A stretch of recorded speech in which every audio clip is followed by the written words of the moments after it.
وَلَقَدْ يَسَّرْنَا الْقُرْآنَ لِلذِّكْرِ فَهَلْ مِن مُّدَّكِرٍ. Certainly, we have made the Quran simple for the sake of admonishment. So, is there anyone who will be admonished?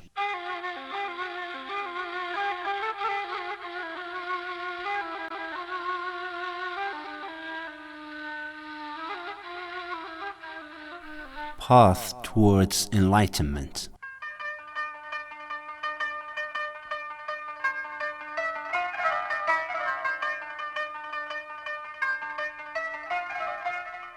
In the name of God, the All-Merciful, the All-Compassionate. Salam and welcome to our weekly program, Path Towards Enlightenment, in which we present you a fluent and easy-to-understand explanation of the ayahs of the Holy Quran. We start from where we left you last Friday, and here is ayah 61 of Surah Naml. أَمَّنْ جَعَلَ الْأَرْضَ قَرَارًا وَجَعَلَ خِلَالَهَا أَنْهَارًا وَجَعَلَ لَهَا رَوَاسِيَ وَجَعَلَ بَيْنَ الْبَحْرَيْنِ حَاجِزًا أَإِلَٰهٌ مَّعَ اللَّهِ بَلْ أَكْثَرُهُمْ لَا يَعْلَمُونَ. Is he who made the earth an abode for you and made rivers flowing through it and set firm mountains for it and set a barrier between the two seas? What, is there a God besides Allah? Rather, most of them do not know.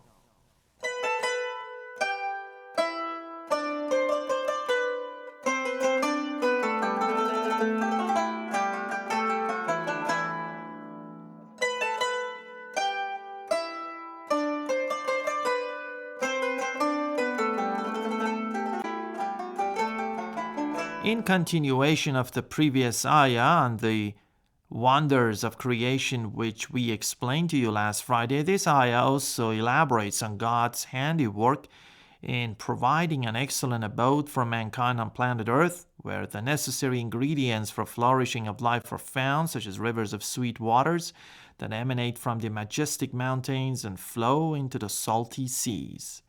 God then asks the disbelievers and the polytheists, how could there be another deity besides the one and only God, whose wisdom and power is fully manifest in the orderly functioning of the universe?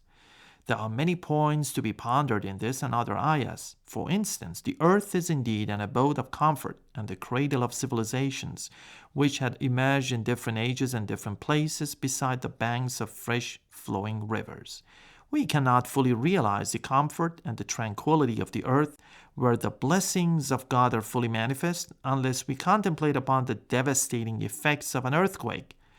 In view of these irrefutable facts, how come the polytheists consider lifeless idols, which are nothing but the creation of their own hands and the result of the wild imagination of their warped minds, as partners of God in the creation and administration of the world? This is because they do not ponder on realities. From this ayah, we learn that 1. The comfort and tranquility of the earth for us, the human beings, is evident from what appears as lack of motion to us, while the fact is that the earth revolves on its axis as it orbits the sun at high speed, yet no one feels. 2. The real cause of disbelief and polytheism is the failure to recognize the signs of God that are all evident in the world of nature and even within our own selves. And 3, it is the duty of those who have become cognizant of divine truth to enlighten the minds of fellow humans in order to remove ignorance and arrogant attitudes.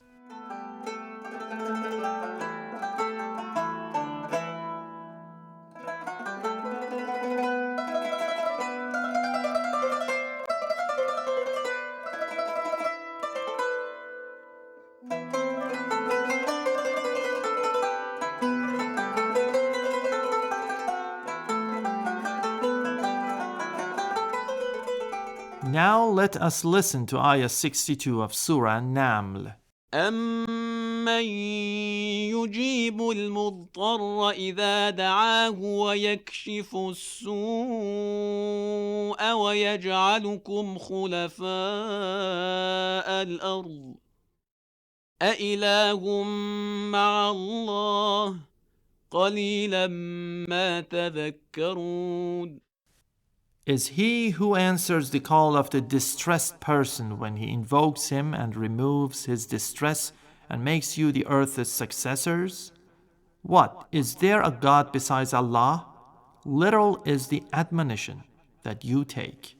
Like the previous ayah, this ayah also poses a question by citing the parable of a person in acute distress to whom all gates are closed and whose distress is removed only when he turns to God Almighty. It then asks the doubters whether or not God has bestowed them the bounties of the earth to be enjoyed. Can the idols and whatever you worship besides God solve your problems and grant you such blessings? Definitely not. Then why don't you learn lessons by pondering on these realities of life? Faith in the one and only God is thus part of innate human nature. It is the pollution of polytheism and atheism which misleads man. But whenever a person is trapped with no hope from any quarter, such as on a sea journey, when turbulent sea waves threaten to sink the ship, it is only the turning to God out of sincerity that comes to rescue. Yet the disbelievers deny God and are ungrateful and commit the capital sin of considering belief in God as a result of fear, without realizing that faith in the Almighty Creator is an inherent part of human nature. In other words, while the faithful see the manifestation of God all around them, the disbelievers become cognizant of this fact only in acute dangers, when fear for the loss of life pushes aside the curtains of ignorance from their minds and make them see God as one and only.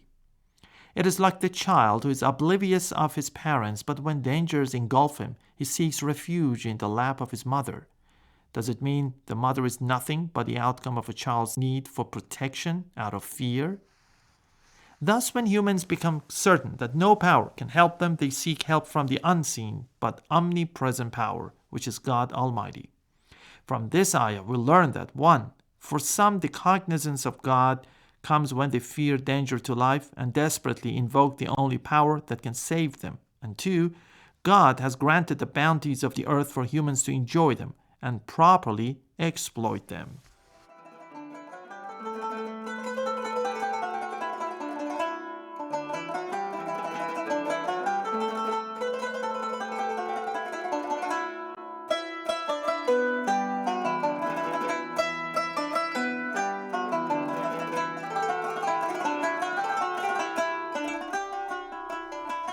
Now we'll listen to Ayah 63 of Surah An-Naml. أَمَّن يَهْدِيكُمْ فِي ظُلُمَاتِ الْبَرِّ وَالْبَحْرِ وَمَن يُرْسِلُ الرِّيَاحَ بُشْرًا بَيْنَ يَدَيْ رَحْمَتِهِ أَإِلَٰهٌ مَّعَ اللَّهِ تَعَالَى اللَّهُ عَمَّا يُشْرِكُونَ. Is he who guides you in the darkness of land and sea and who sends the winds as harbingers of his mercy? What, is there a God besides Allah? Exalted is Allah above having any partners they ascribe to him. In the same manner as the previous ayahs, this ayah also poses the question as to who is the ultimate guide in the darkness of the land and the sea to show you the path, who sends the pleasant breezes at times accompanied by rainfall as harbingers of mercy to refresh you and cause relief for you during hot and humid weather. Aren't the stars that guide you at night not the creation of the one God and only God? Then how come you ascribe partners to God and install worthless idols as objects of worship? From this ayah, we learn that 1. The phenomena of nature and the bounties of the earth, as well as the mysteries of the starlit sky, along with the light of the brightly shining sun, are all testimony to the fact that the universe has been created and is governed in an orderly manner by the one and only Creator. And 2, God is the source of life and existence, and His signs are manifest all around us, which none can deny, although He is far glorious to be encompassed by the eyes of His creation.